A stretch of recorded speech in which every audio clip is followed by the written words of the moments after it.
Wow, can you believe it, guys? Day 9 of 30 questions in 30 days. We're right around the corner from those double digits, and I appreciate you guys for being on the journey with me, holding me accountable. Speaking of, this week is going to be a little bit different because I'm going to have to wake up at 5 in the morning to be able to go to the gym instead of going on my walk, only because scheduling conflicts. Maybe I'll post something about that a little later on down the road. So while I'm waiting for my first appointment of the day, let's get into the question. So this question is actually a really good question. It's an interesting question. It's basically, what should I be asking an agent when I want to sell my house? What type of questions should I be asking in order to be able to hire an agent? I think this has been answered a lot, but my personal opinion, what I would do, so one of the first questions that I would ask is to get the last 2 to 3 houses that they help sell.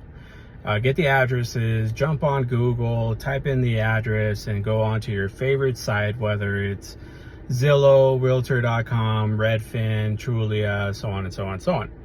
And take a look at it. Because see, all our marketing starts in the same spot. We're always going to put it on the MLS first. The MLS, multiple listing services. We're going to start there, and what will happen is all that information that we put in ourselves about your property will then get broadcasted out to all of those other real estate websites that you like to look at, whether, again, Zillow, Realtor.com, Trulia, Redfin, Matovo, all of those sites. Okay, so take a look at it and take a look at the pictures. What do they look like? Do they look presentable? Are they showing your house in the best light possible? Or are they dark, crooked,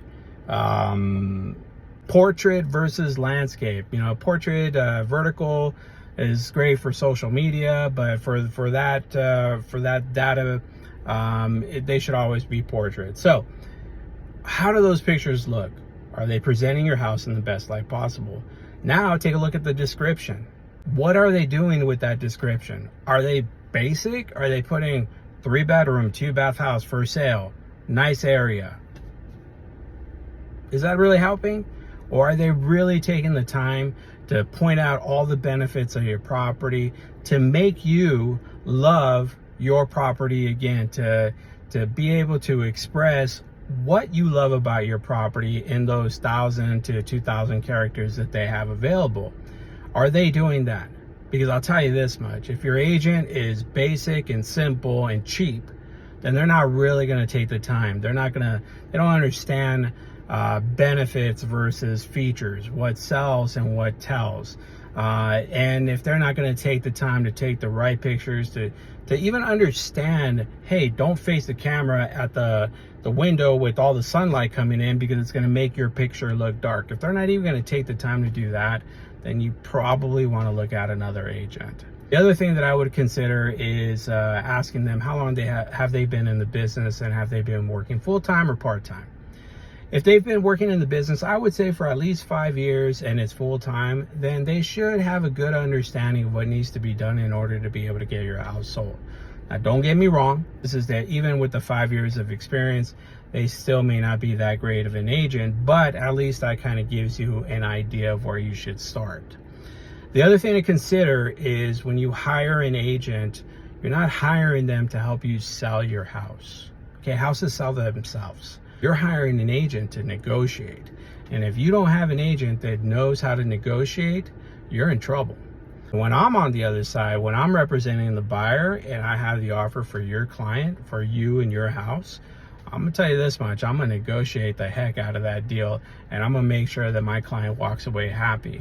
And I mean, like in a seller's market where typically the idea of a seller paying closing costs was not even a thing. The idea of a seller getting less for their property than what they listed it for, and I've still managed to be able to negotiate favorable terms like that. So that's what you're really hiring an agent. That's why you're really going to pay an agent, is to be able to negotiate. And one of the best ways to see how well they negotiate is their own commission. Okay, so keep that in mind. If an agent comes in, sits down with you, and immediately tells you that they're going to give you a significant discount on the commission, more than likely it's because they can't compete with the big boys. Okay, and that's the reason why they're willing to do that. Keep that in mind. Like, think about it. On average, an agent in the United States, it's said that they only sell 2 to 3 properties a year, an entire year.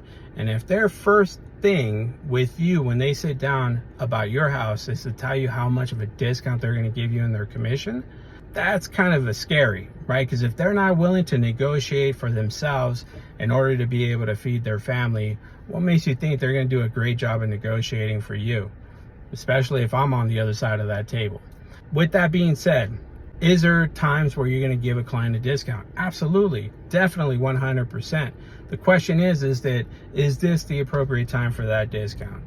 Me, myself, I've given discounts. And a lot of times it's because of that client. So yeah, I'm willing to help them out because, you know what, it's the right thing to do. But if it's the first thing they do, that's when you should kind of turn around and maybe talk to another agent. A couple ideas as far as what questions you should be asking when you're interviewing an agent to be able to sell your house. Okay, 1, take a look at their past history. What do they have? You know, what are they willing to do for you? 2, their history as far as how long they've been in the business, full-time or part-time. And then 3, how well do they negotiate? That's what you should be looking at. My opinion. Have a great day. I'll see you tomorrow. And tomorrow will be double digit day. So I'm looking forward to it. Thank you very much. Have a wonderful day.